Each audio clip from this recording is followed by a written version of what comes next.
Hello and welcome, everyone. Thank you for joining us as we launch this webinar series exploring some of the big questions about artificial intelligence.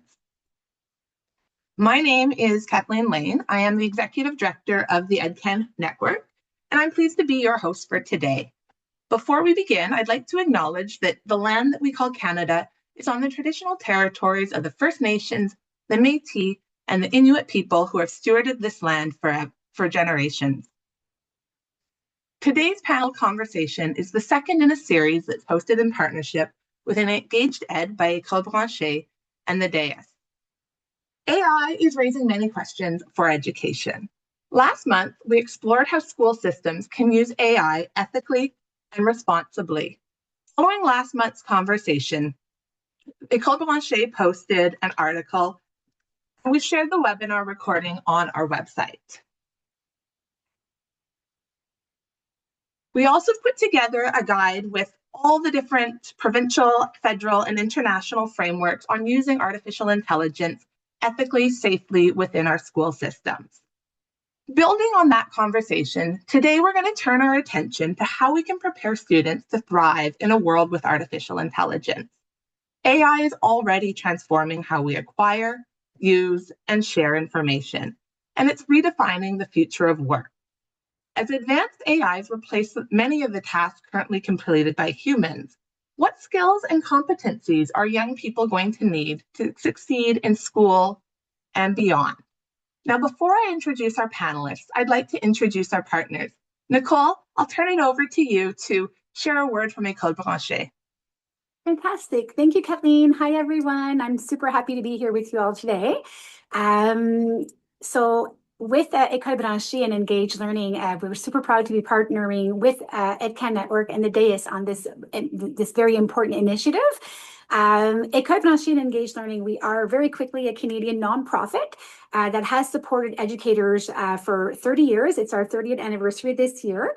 Our mission is very simple. We work to empower teachers and educators to inspire student success. We act as a catalyst for innovation by connecting ideas, expertise, practical resources. And we do this primarily through our newsfeed and magazine. So we do try to spotlight inspiring school projects and different classroom practices so we can learn from one another and bring ideas into teaching. If you gave permission when registering through EdCan's Zoom link, you will be receiving our free educator AI bundle, where we have practical and ethical strategies for using AI in K-12 education. If you're unsure, you can always revisit the registration page to update your preferences. And in the chat, I just shared the first series of bilingual articles that we published following the first webinar. We will be writing articles following the second and third set of webinars in both French and English. So if you are signed up to receive the newsletters and follow-up information, you'll get that by email as well. So wonderful. Thank you so much. And I look forward to the webinar. Wonderful. Thank you so much, Nicole. All right, André, I'll turn it over to you to introduce the Dais. Sure, thank you. So we also are very thrilled to be partnering as part of this series as well. And so we, just to give a little bit of background, so the Dais is a think tank based at Toronto Metropolitan University, but our purview is very much national. Our major focus areas are around innovation and technology policy, education and skills, from K to 12 through post-secondary and out into the workforce, and then issues around democracy and engaged citizenry. And so, and we conduct research, quantitative research, qualitative research. We put on events, we run learning programs. And so just to say this issue of AI in K to 12 systems is very much kind of at the nexus, at the intersection of a lot of the work that we're doing. And I can say a little bit more about that as we get into the session today. Absolutely. And you've also done a lot of work around screen time and cell phone usage in schools and have a few events around that coming up. So we can pop that into the chat as well, in case anyone's interested in joining on those, because they're a very parallel conversation that's at a very different point in the learning. So without further ado, let's jump right into today's conversation. You have already met André. André, to get us started, what inspired you to say yes and to be part of today's panel?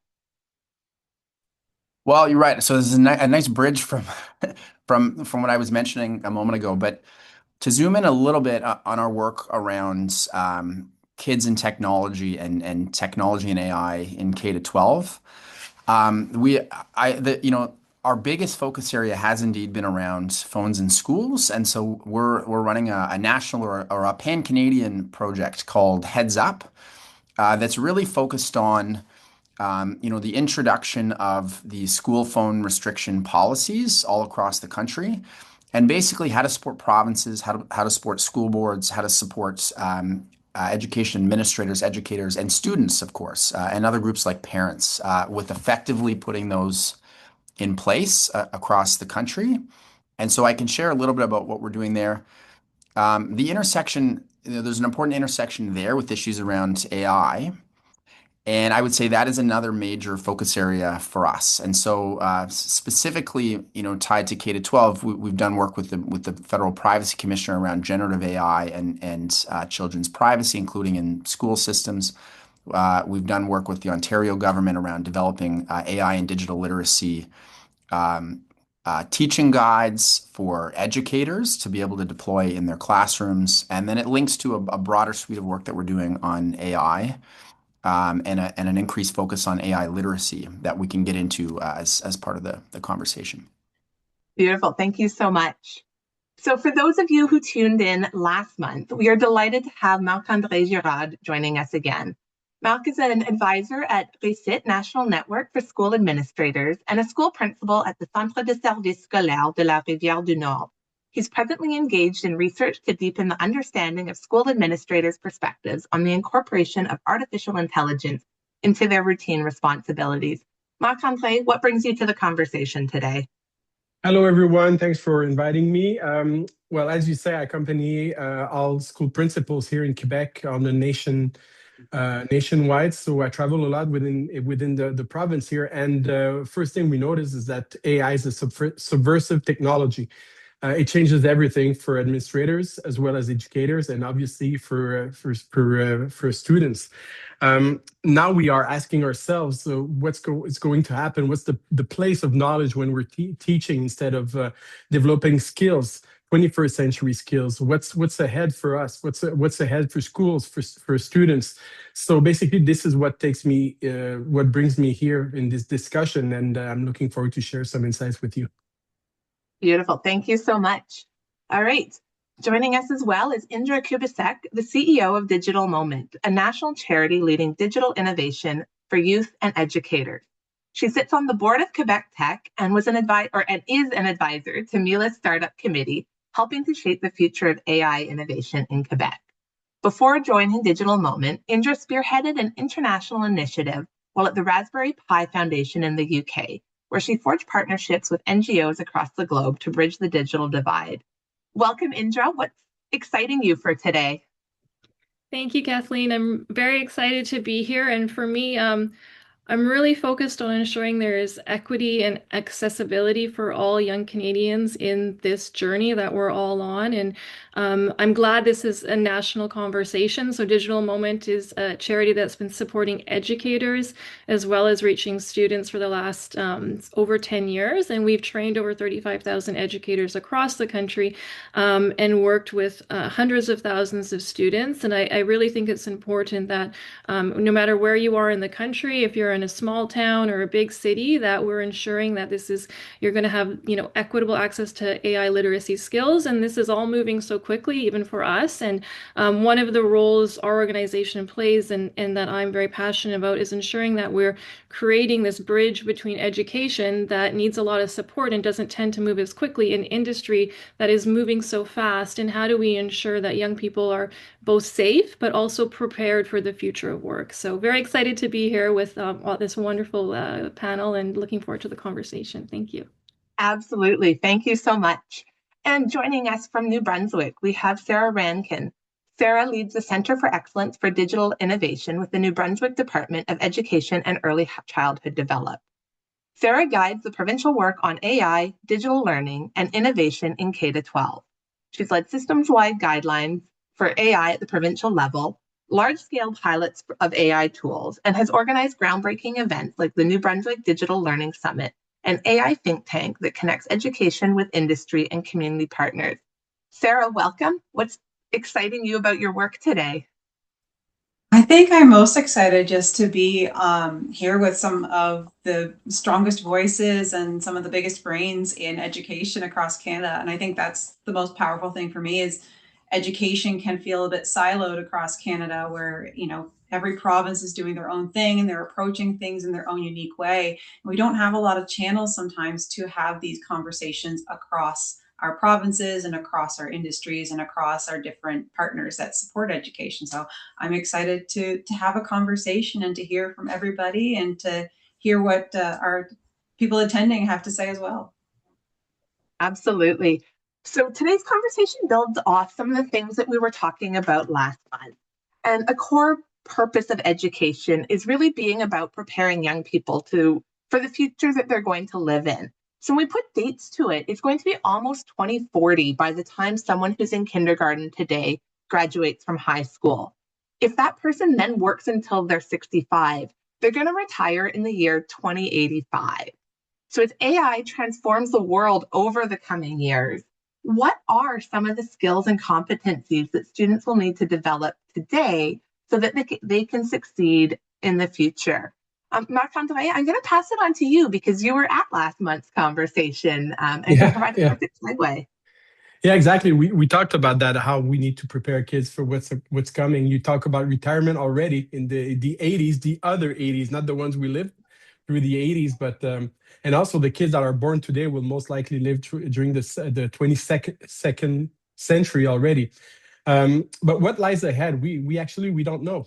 We don't know, and this is exactly why we must be agile. We need to focus on, I would say, social-emotional skills to help students to be open, to be able to adapt to different situations, to uncertainty. I know it sounds cliche, but the only thing certain is in uncertainty.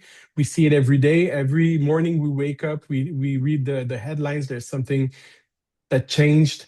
Even the prime minister says that we don't conduct politics the way we used to do it in like a few months ago. So, and now there's AI in education. So, and it changes how we perform I would say human tasks, how we rely on each other.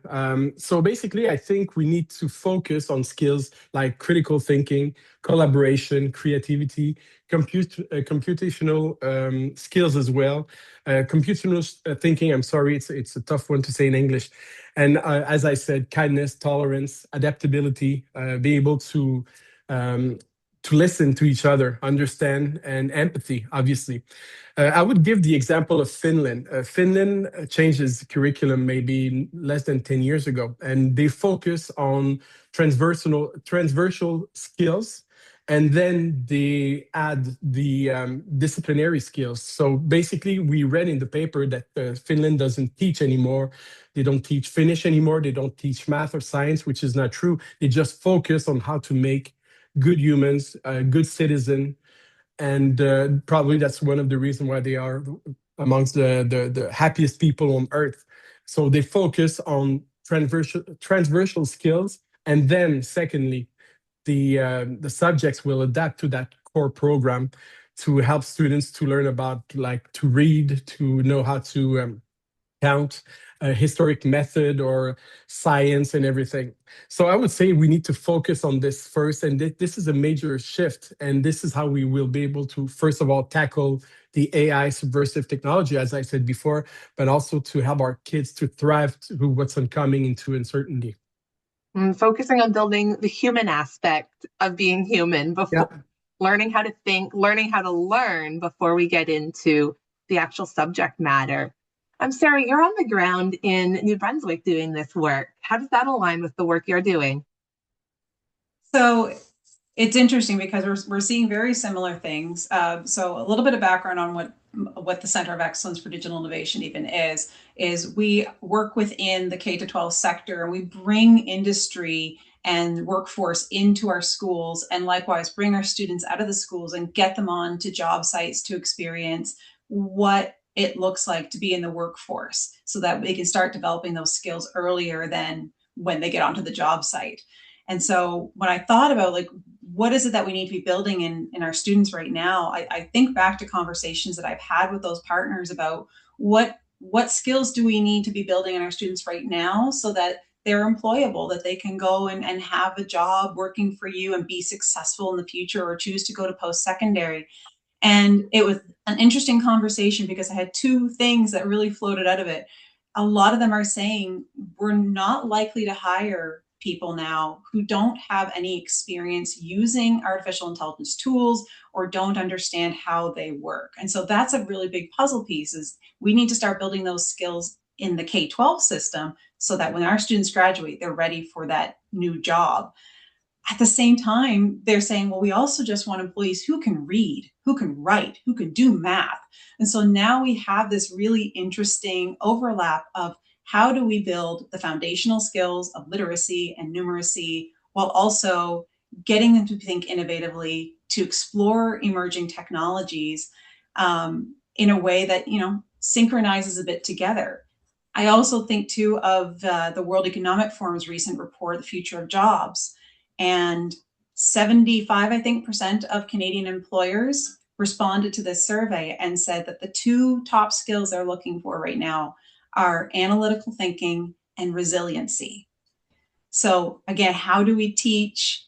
How do we find that overlap between the foundational skills and those higher level skills? So I think that's a really interesting thing that we're going to be exploring. And in New Brunswick, we're definitely working hard right now to put AI into our curriculum, which is going to be a very big endeavor, and it's a very exciting endeavor as well, to find that overlap, to find that synchronicity. Mm-hmm. Absolutely. And we'll get into some of the AI competencies in a little bit.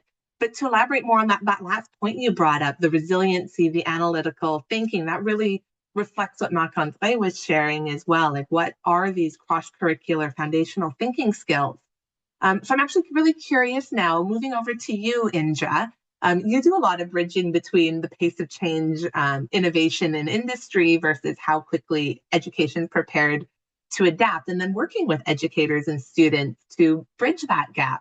How are these concepts resonating in your work? Yeah, thank you. And I have to say, I completely agree with all of the comments and kind of the skill sets that are needed and what's been said. And so I'll think about maybe what I could add to that.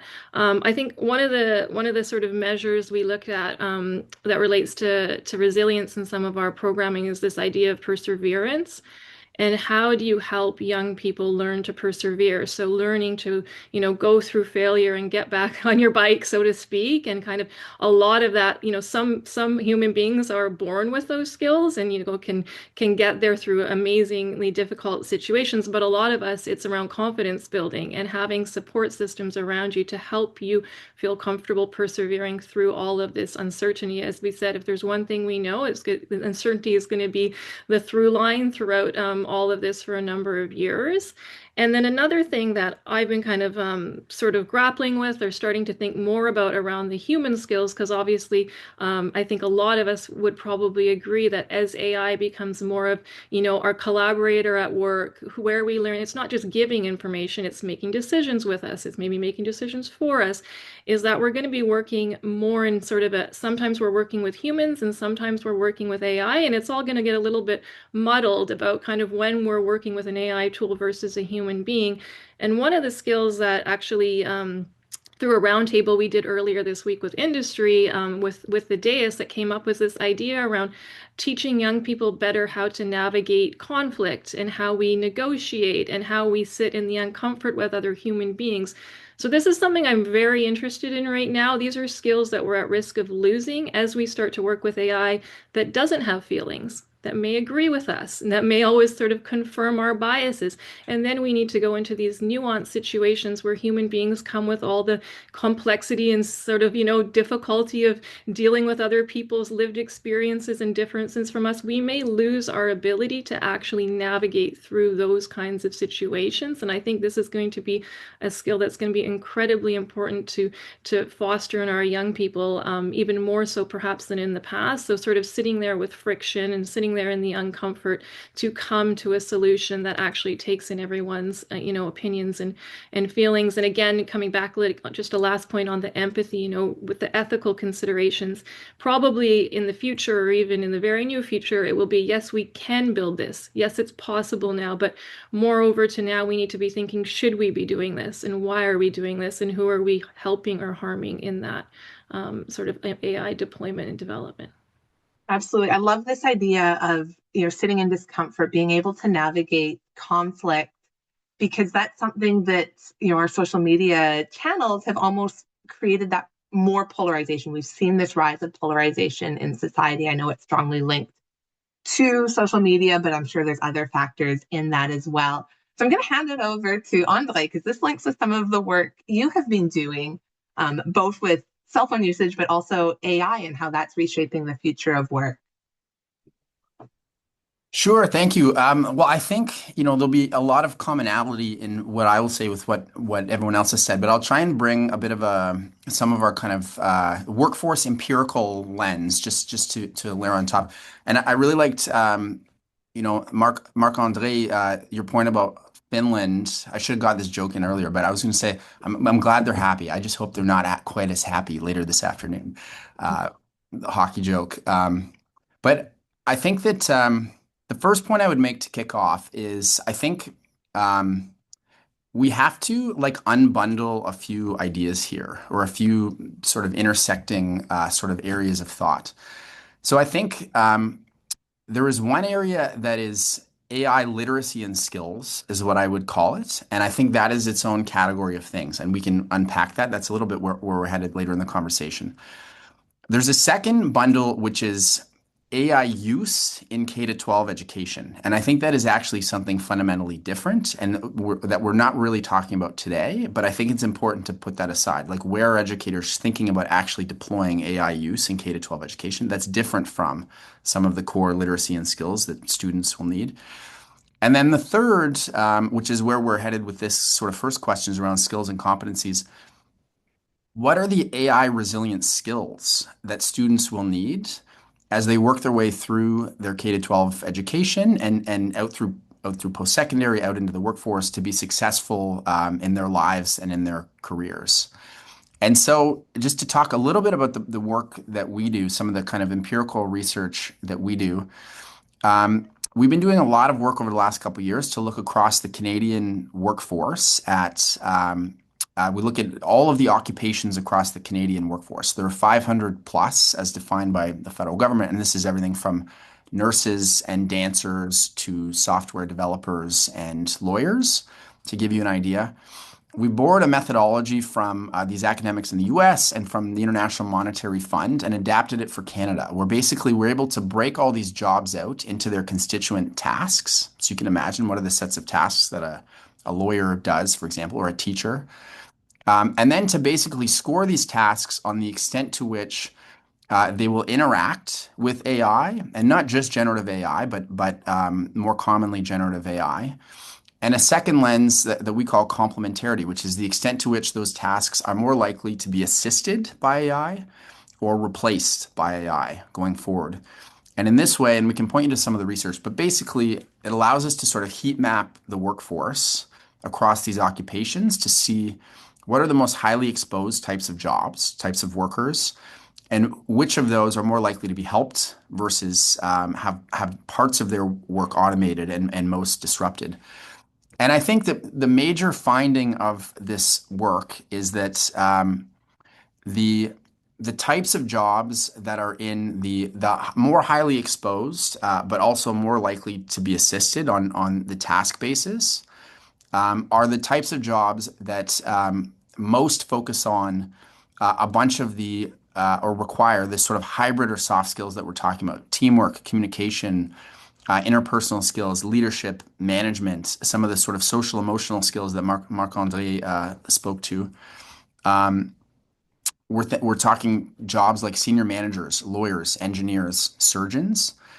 And very specifically, the unique skills associated with those sort of clusters of jobs include things like specifically planning, coaching, patient care. It's significant in the healthcare sector. leadership, critical thinking, sales, one that we often don't think about, but obviously requires significant interpersonal problem solving, budgeting, operations management. And I think so. These are a lot of the types of foundational skills that I think learners will need as they move out into their lives and careers. And I think really critically, even on tech jobs, um, employers are seeking those types of sort of human soft foundational skills as well. So to me, and based on our empirical research, those are a lot of the things that will be required going forward. Even as the nature of jobs changes over time, and the requirements for a lot of the sort of harder kind of technical skills will evolve as well. And I can go deeper there, but that's the Absolutely. high level. Yeah. But hearing everybody reflect on this, it is these human skills, these thinking skills, these relational skills, the resilience came up really strongly. These are the skills that are going to be uniquely human, that are not possible to replace with AI, or it's a very long way away if AI ever gets to that point, that we need to be emphasizing within our curriculum, alongside being able to work effectively with AIs, working alongside machines. So I'm going to turn our attention in that direction a little bit more. How do we develop the skills? What are the skills that students will need to engage effectively and critically with AIs as a student in their learning, and then beyond as they move into the workforce and have to adapt to the changing environment over the coming years? Maybe I'll jump right to you, Indra. I think this is a big part of your work. Absolutely. Yeah, thank you. I can take the first shot at it. So yeah, as I think's already been mentioned, we've kind of mixed some of the more human and broader skills that are going to be needed for future of work, and then also brought up some of, I think, the themes of really specific things around AI literacy in particular. So obviously, I think as a foundational piece that we really focus on at Digital Moment is demystifying AI. So trying to make sure that that students really understand it's not human. It doesn't have feelings. It's not thinking on its own. This is data. This is data. It's been fed, and it's been fed certain data. And based on that certain data, it's giving you a certain output, right? So this is a really important thing that young people and adults, I think, really need to understand is that data biased? So whose data is in there, and how is it making the decision?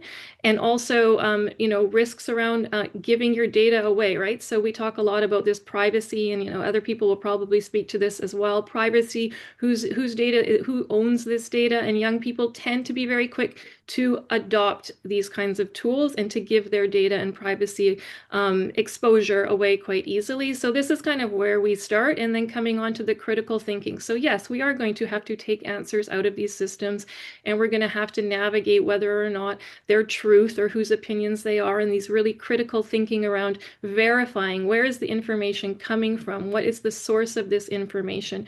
And this is getting harder and harder, and I think that's a whole conversation about how we can tell what's real and what's not. But I think for us, this is a really important piece. And then beyond just kind of the bias and kind of assessing and analyzing the data, for us, we really focus on where, again, the humans, so-called fit in the loop. So in the work loop, where are the human beings needed? And I think this is really important focus. So we work, as I mentioned, directly with industry. We recently just ran a few industry events on AI in the construction industry and AI in the forestry industry. And it was really interesting in, a very safe setting for young people when they were being asked to think about how to solve a problem in the forestry industry with AI. One of their biggest concerns was, we're worried about creating a solution that can take someone's job. And that for me was really important on a moral level. They're thinking about it. They actually might be able to come up with the solution. And so what we did to build trust and to really help them understand how to adopt AI safely and where humans fit, we broke down the role actually between tasks. So what are the tasks that the AI can take on? And in this particular example, it was counting log booms. So there was a visual way that log booms can now be counted, but when it rains in Vancouver, for example, where there's a lot of rain, and a lot of lumber, the tool didn't work anymore. So there still needed to be a human being in the process to verify and make sure that it was accurate, but maybe this person could spend more time on very certain parts of the job. And so for us, I think this is one of the things. It's around demystifying, making sure they know, this is not a human being. It makes mistakes. Maybe my final other example, because we were in a classroom in Toronto this week, and there's a tool called Quick Draw, which some of you might know, where it's about sort of like Pictionary, and the kids can draw something on the screen and the AI is guessing it, and it was super fun and they're all laughing, and then they get to a point where they said, well, can we just write the word ant? They were trying to draw an ant. So we write the word ant to show them that they thought this tool was so smart. It was so smart it could guess anything. But then when you write the word, it couldn't understand it because it's only been trained on imaging. And it really helps make them understand that it's not some magical wizard that's so smart. It's the way it's been trained. And I think these are really important skills that need to be taught. But I'll stop there because I'm sure others have stuff to add to the conversation. So I'll go back to Andre, because this kind of really aligns with your how do the tasks and jobs intersect. So if we're thinking about how do we develop the AI literacy, what sorts of things are we thinking about on that front? What sorts of tasks is AI potentially able to do, both to augment or, on the other side, replace, as the students were so worried about? Sure. Well, so I mean, I think here are a couple of thoughts I have on this one. The first is, I think, to effectively use AI, it will require a lot of those same types of foundational skills we were just talking about. And research has been backing this up, that users with higher existing foundational skills, the clusters that we talked about, and digital literacy, actually derive the greatest value from the use of these tools. And it's because they have the capacities through their skills around, writing and the ability to prompt, to structure good questions, to critically analyze the outputs of these tools, to use them in creative ways to help brainstorm with them, to refine and test ideas, to edit some of their writing and their final outputs, but not be entirely dependent on them. So those are a variety of the things. And I think conversely, what some of the early research is showing is that folks who have less of those skills can certainly benefit from these tools, but at the same time, it can lead to this kind of over-reliance. They can be there's sort of less critical observation of some of the errors or the inaccuracies that pop up. And generally, it can limit them in their ability to actually develop some of the foundational skills that they will need to be successful in work and in life, and even to be better users of these AI tools. So there becomes this kind of chicken and egg problem for some of the users who do not have those sort of developed skills. And so I would just say really quickly that the types of things in the AI literacy and skills bucket to me would include, firstly, just understanding the AI fundamentals of what it is and what it isn't, how it works on a basic level, what it can and cannot do. The critical evaluation part, how are you critically looking at the outputs for accuracy, for bias, for limitations? The practical skills, how are you developing your capabilities for prompting, again, for interpreting the outputs, for figuring out how to integrate that into your tasks, whatever you're trying to do. I think there's an important ethical lens that other people have talked about.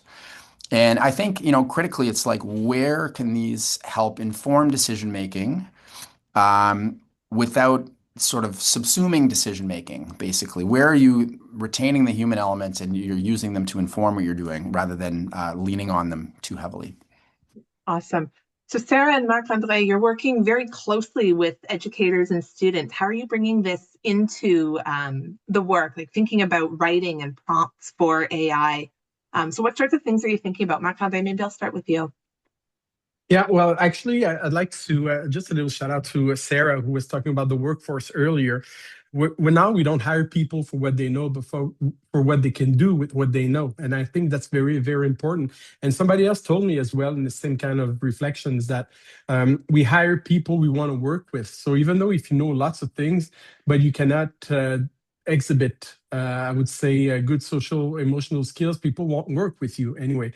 So right now, I think we must focus on a few skills. First of all, we need to talk about critical skills. And for me, AI and social media, it's about the same thing. It's not because you read it in the social media or on AI that is true. And we talk about bias already, so I won't go further into that. But it's important to foster and to help students to be a little more focused on critical thinking, to be able to understand how it works. And that brings me to computational thinking, algorithm. Kids needs to be taught and how algorithms they work, and also what it means to them, how it can orient their thinking, their actions as well. Overall, and also I think another one that is very, very important is agency. We haven't talked about agency much, but we want we were talking about, Indra talked about collaboration with AI. So yeah, you're right. You heard collaboration with we now talk about to collaborate with a machine, with a computer, with AI, which is kind of odd, but we talk about more and more about hybrid intelligence, which is a mix, a collaboration with human intelligence and artificial intelligence. But what we need to focus on is how we can maintain or gain agency from AI. So if we collaborate with AI, how much we keep the upper hand in what we need the AI to do. So we always stay in control of the task. And one more thing, if I may, for Simon, he wrote something into the chat, and he was talking about how important it is to know how to read and to write when we need to prompt through AI. And I don't think it's because we don't want the kids to be illiterate, digital illiterates. But that doesn't mean that we must neglect other literacies or numeracies as well. So I think we just need to widen our way of how we are teaching and educating our students, but that doesn't mean neglecting like the core parts of what we like, the bread and butter of schools. Now Absolutely. to Sarah. Sarah, okay. So when I was sort of reflecting on this question a little bit, I think about what we've already got in New Brunswick, and we've had it since 2019, and it's our digital literacy framework. So this is a framework that has 6 components to it that are digital skills that we want to foster in our learners. So there are things like digital citizenship, digital health and wellness, critical thinking, creativity and problem solving, communication, collaboration, and computational thinking. So these are things that we're looking for our teachers to be considering and trying to include as much as they can, kindergarten right up to grade 12. And so to break down like engaging effectively versus engaging critically and how to approach those things kind of differently, I think the effectively piece is the creativity. It's how can you be a critical thinker, but how can you also be creative with these tools? In a world with these AI tools that we have now that can generate almost anything at any time, what do you do with that?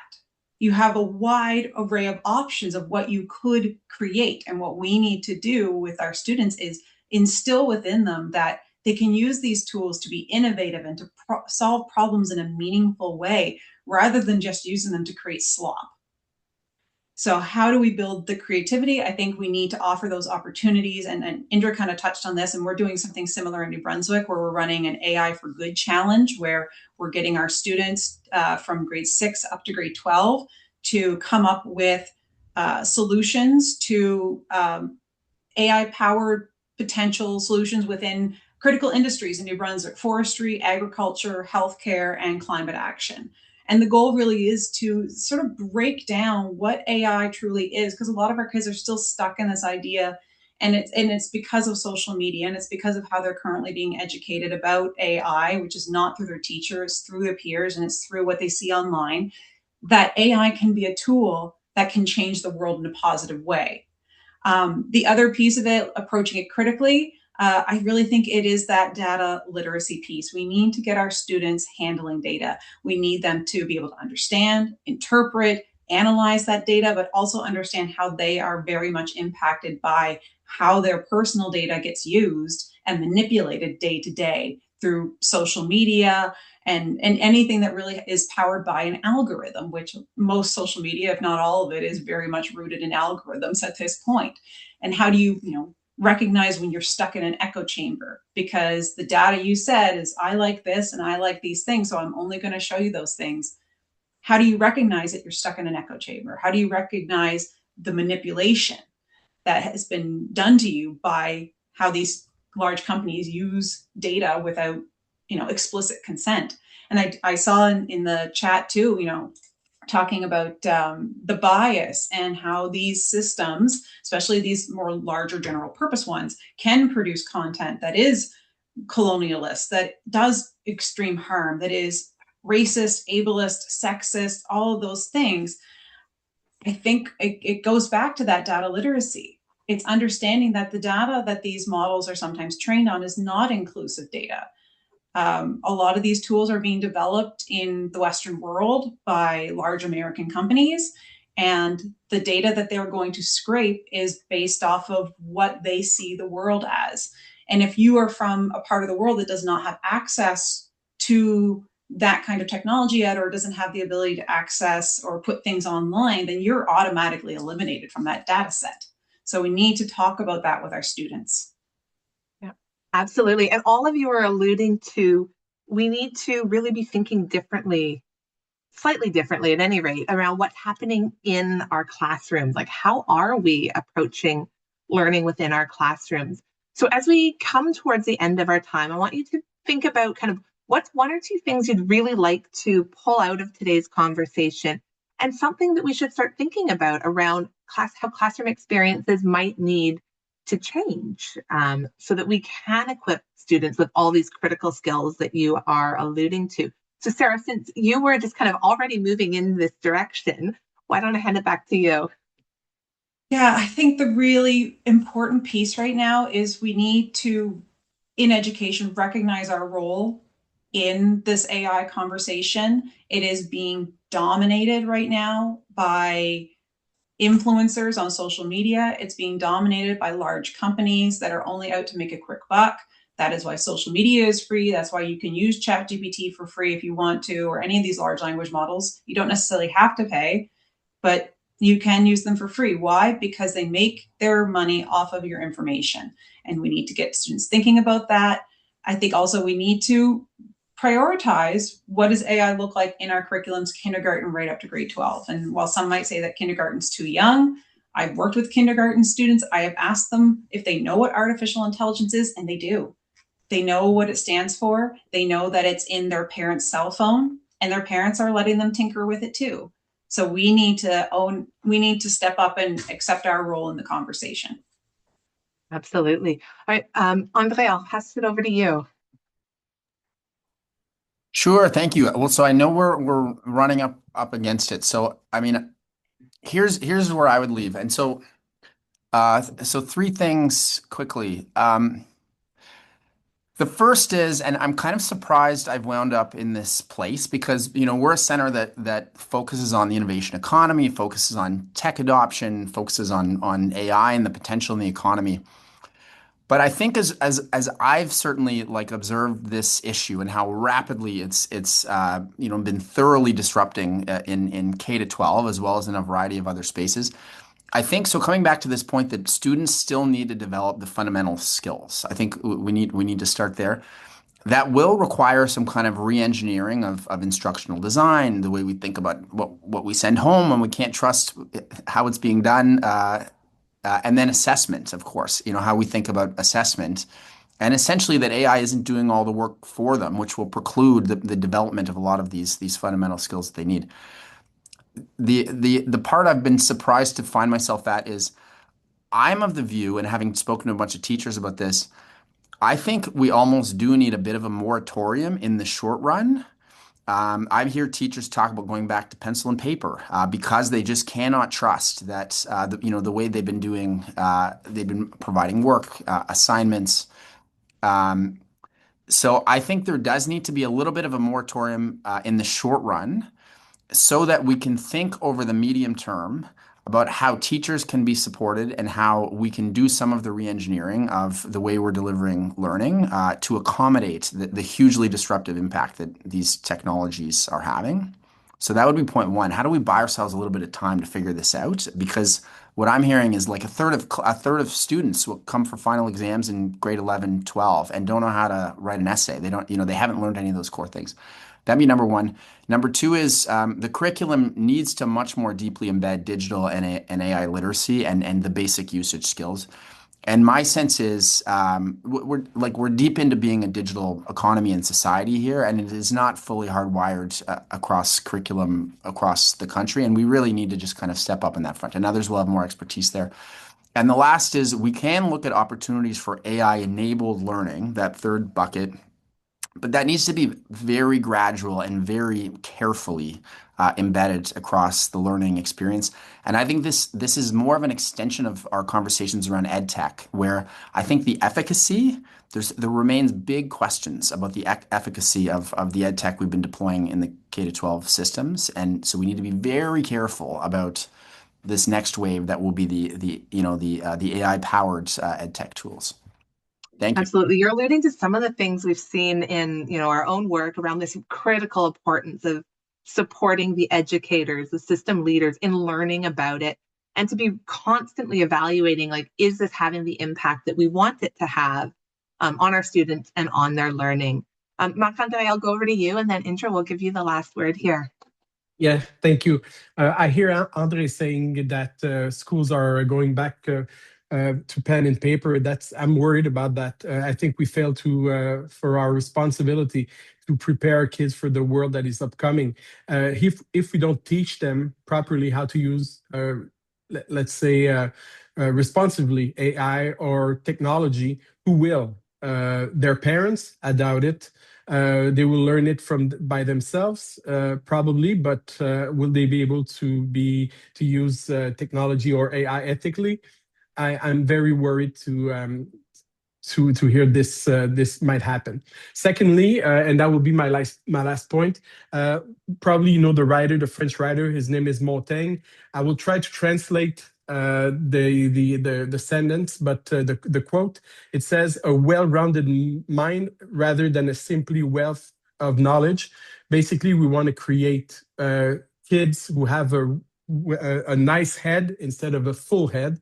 We want them to be good humans. We want them we want to help them to develop human skills. And I think AI actually can help us. It's not only a threat, it can help us do that. If we go to schools, teachers, school principals are crumbling under administrative tasks. And if AI can tackle part of this task, we can invest more time working with our kids and their parents as well. Absolutely. And Indra. Yeah, I think a lot of good points have been made, and I'll just add a few things. So maybe one, if there are any students listening, less homework. I think we really need to rethink about the way we're engaging with young people and focus more on what's happening in the classroom in a conversational and discussions and kind of looking at how they're coming to conclusions. So of course, maybe there's some level of homework that's needed, but one of the examples that was given at Digital Learning Week at UNESCO a few years ago, even from a teacher was, I asked my students to read a book and then they had to compare their own book report to what spit out of ChatGPT, for example, to really kind of start to see the differences there. Maybe we're a little bit beyond that and maybe that's not the perfect solution, but I think that we really need to change, what's happening in the classroom. We need to focus on more applied uses of AI, how we're going to have to do adoption. We're all here. We can't stick our head in the sand. I think, we're beyond the moment of where we could say, it's all about cheating. We don't want students to cheat, so there's no AI and we're not going to talk about it and pretend it doesn't exist. Because then, as others have very well put, they are learning lists. Kids will do everything that you tell them not to do, and they're engaging with it everywhere outside of the classroom. So we really need to use the classroom as an opportunity, and through real world examples is where you start to see the ethical dilemmas that are coming up, the safety dilemmas, the risks, etc. And we need to become more practical with the way we're teaching. Another one I would say is this is not a subject that stands alone. So we have to move away from AI is a class, it's a subject, and it's on its own. It is integrated across the entire curriculum in every subject. I think all my panelists probably agree with this. We're talking about AI in biology. We have a course on that, AI in geography, AI in English. This is a tool that's going to be needed to be used cross-curricular, and we need to rethink the way that we're integrating it. And also another thing I'm quite passionate about is we're not just trying to create software engineers and AI PhD, and this is only for them. This is broad-based. This is for some young folks that are not going to go to university. This is for some young folks that are going to go straight into the workforce, work at their parents' company in their small town, vocational schools, technical schools. And so we really need to make sure we're creating an AI literacy that is broad and at the language level and appropriate stage for that young person's career path. And finally, and sort of talking to what Marc-André maybe was saying, well, maybe not exactly what he was saying, but adding to it, I think we need to get away from teachers know all. And this is hard for all of us, right? We're adults. We hold all the knowledge. We know what's right. That's gone. Like young people can challenge us and they can get that information. And so what teachers do bring is wisdom and lived experience. For some of us that are feeling a bit old in this moment, we think, oh gosh, all the mistakes you made when you were young and all the things you did recklessly, that is part of getting to, you know, a more ethical, responsible way of maybe putting a product into the world. And so if we can find a way to take off the administrative burden and get teachers in a place where they're guiding, coaching, facilitating, and bringing their own lived experience to help young people navigate this incredibly difficult moment. This is hard for all of us. We're all trying to figure out how to integrate AI at work and feeling the pressures. I think that would really help kind of move students in the right direction, because they're going to be asked to use AI the first day at work. And so if we just say, you know, we're not going to use it at school, how are we preparing them, as others had said? Absolutely. I think you've all provided a perfect segue into next month's conversation, which will really focus on how is AI transforming our teaching and assessment practices? Where do we use the pen and paper? Where do we engage with the different AI tools and understand how they work to build our competency using them? So thank you all to our panelists today. I'm excited to introduce our panelists for next month. Sarah Rankin will be joining us again, along with Joelle Rodway, Mohammed Etzataya, and Caroline Robert. So if you'd like to stay in touch, please send us an email or sign up for our newsletters. Thank you so much, everyone, for joining us today. Marc-André, Sarah, Indra, and Andre, your wisdom is so appreciated. This is the start of a huge conversation across Canada. AI is part of our national strategy. What's the role of education in making sure it yields the benefits that we hope for our society?